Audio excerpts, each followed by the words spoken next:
everybody, and welcome to the latest edition of my newsletter.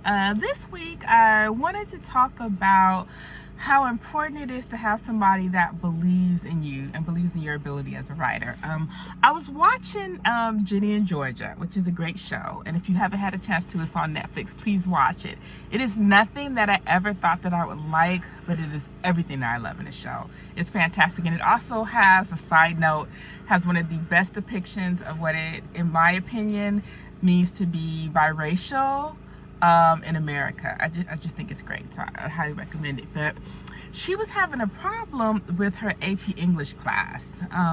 She just has this incredibly racist teacher who doesn't think that he's racist, and just really doubting her abilities based on no reason at all, and not only doubting her abilities, but also really just kind of being resentful of her challenging him and challenging the fact that his curriculum lacks diversity and different things like that. And it brought up a memory that I hadn't really thought about like in 20 years. When I was in high school, I went to a fantastic high school, and I had an amazing English teacher when I was in 10th grade. Like one of those English teachers that like they write movies about that like really inspire people. He was just amazing, and he really took interest in me.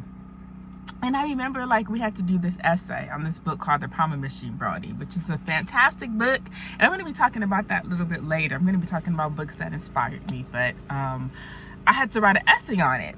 And he was like, you know what? He's like, you're a writer. And that was the first time like I ever thought about that I was a writer. And that was something that stuck with me. And I thought, you know what? Maybe I'm a writer. I mean, I've always loved to write, but you know, maybe I could do this, right? And he recommended that I went to honors English in the next year. And so I wasn't on the honors track. Like you had to come into the school, even though it was a college prep school, you guys know, you come in on different tracks. And so the English teacher the next year, they were really like side-eyeing me, you know, really questioning like my ability to write, really questioning whether or not like I belonged in the class, you know, saying things, you know, and you could just kind of feel it when somebody thinks that you're there, that in a place that you don't belong. And looking back on it, you know, I did have like a lot of kind of resentment towards that, and it did make me feel a certain type of way, but I just kind of plowed through it, and I did good. I did good in the class, and it put me on the track to the honors, and from honors English, ended up in AP classes and other honors classes, and it really changed the trajectory of my life and my education, and where I was able to go to college and different things like that. And so again, he changed my life. Mr. Van really changed my life.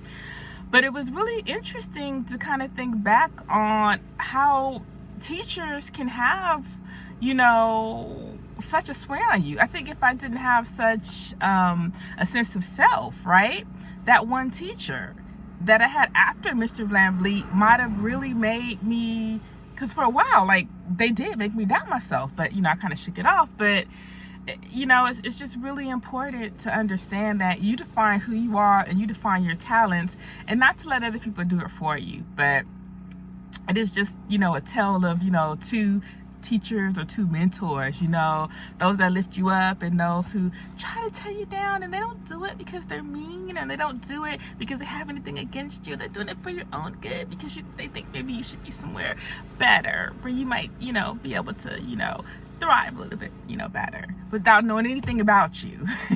And so I just thought that, you know, if that's happened to anybody else, leave a comment and let me know. All right, see you next week.